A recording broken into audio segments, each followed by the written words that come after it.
podría tener para Rusia, que además es la 10ª economía más grande del mundo, una situación así. Nos lo cuenta desde la Bolsa de Madrid Marta Vilar. Hola de nuevo. Hola Raquel, pues sí, es una de las grandes preguntas que nos hacemos en la última semana, si Rusia podría quebrar como economía.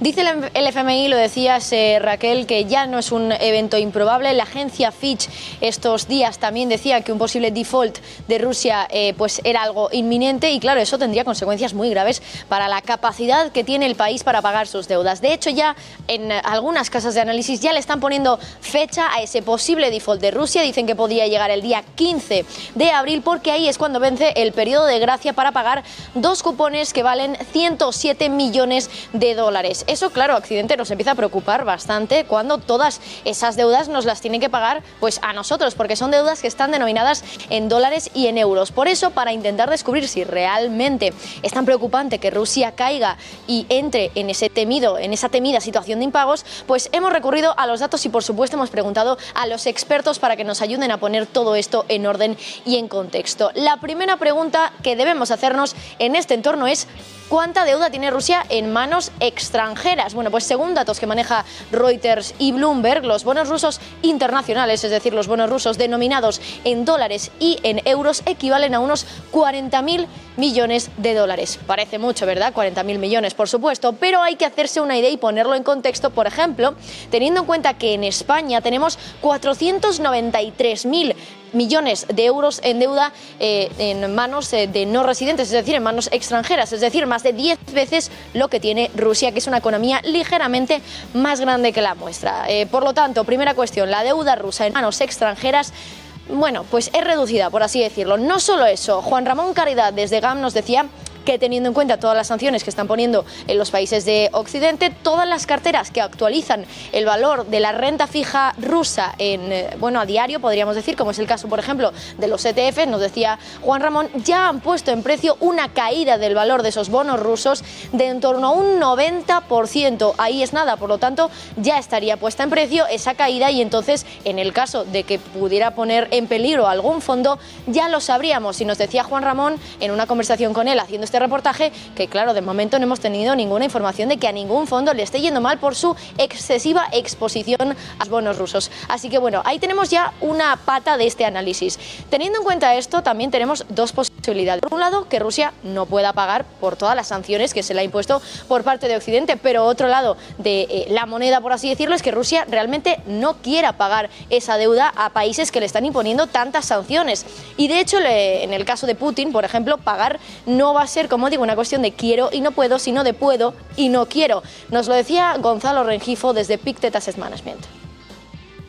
Inminente default, lo que va a haber es una no voluntad de pagar, no porque Rusia no pueda pagar, que eso yo creo que quede muy claro a los oyentes, es decir, Rusia tiene una economía suficientemente fuerte o de momento suficientemente fuerte como para poder pagar, pero también desde el Banco Central Europeo, lo que acabo de leer hace unos minutos, es que el Banco Central también ha prohibido a las empresas rusas pagar ningún tipo de cupones o dividendos a extranjeros. De momento se queda congelado, con lo cual estamos en el concepto llano de corralito. Entonces, Rusia, si esto continúa así y se alarga, la economía rusa sí podría entrar en recesión clarísimamente. Sin embargo, en los últimos días, se lo contábamos aquí en Negocios Televisión, que Rusia ha confirmado que esa deuda que tiene denominada en dólares y en euros va a pagarla en rublos. Pero claro, hay que tener en cuenta que el rublo ruso se ha desplomado muchísimo en las últimas semanas desde que empezó esa invasión rusa. Y claro, eso significa que para el acreedor de Rusia, pues este va a cobrar muchísimo menos dinero del que realmente se le debería pagar. Esto nos decía Carlos Ladero desde GPM. Otro día lo que decía Rusia es que lo que iba a hacer es, en lugar de entrar en default, es pagar la deuda en rublos, ¿no? Lo cual quiere decir, pues bueno, pues que probablemente sería pagar la mitad, porque yo creo que básicamente el rublo en las últimas semanas se ha devaluado más de un 60% de lo que vale actualmente. ¿Esto qué quiere decir? Pues que si tú al fin y al cabo le debes o te debe Rusia 1 millón de euros, ¿vale? O de dólares, pues como te va a pagar en rublos, al final te lo va a pagar al cambio que le dé la gana, ¿no? Con un descuento del 50%.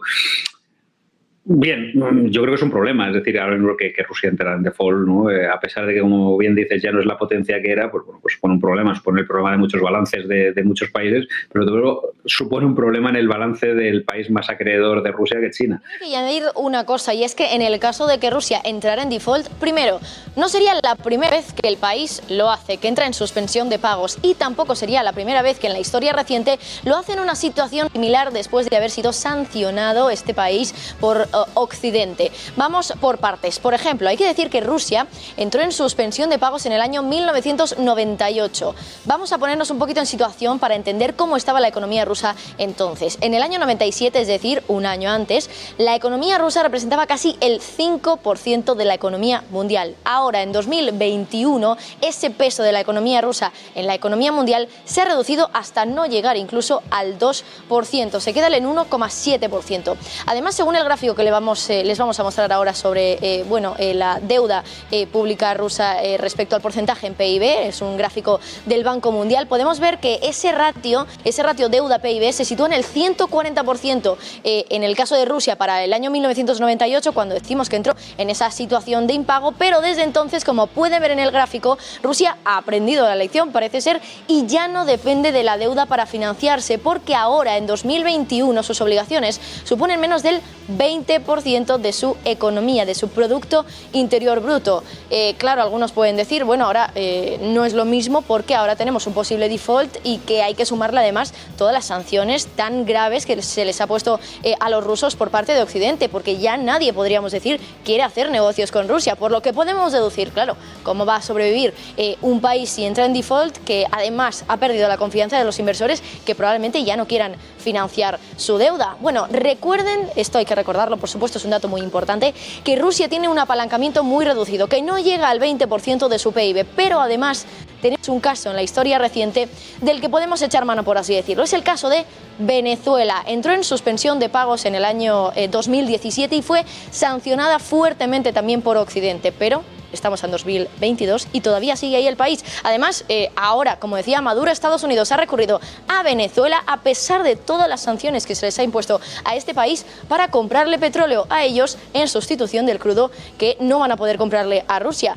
Juan Ramón Caridad, por otra parte, también nos recordaba, el inversor tiene una memoria, por así decirlo, de muy corto plazo, que en apenas 12 meses nos decía, el inversor se va a olvidar de todo esto y va a seguir financiando a Rusia. Así que, para resumir un poco todo, parece que el impacto de ese posible default ruso parece altamente limitado por todas estas cuestiones, porque la economía rusa es mucho más pequeña que cuando entró en situación de impagos en el año 98, porque ese apalancamiento ya no es tan grande y por el hecho de que Rusia, aunque parezca que no puede pagar, sí que quiere hacerlo y lo va a hacer en rublos. Por lo tanto, los acreedores rusos al final van a conseguir que se les devuelva ese dinero, pero mucho menos del que tenía que deberles Rusia principalmente.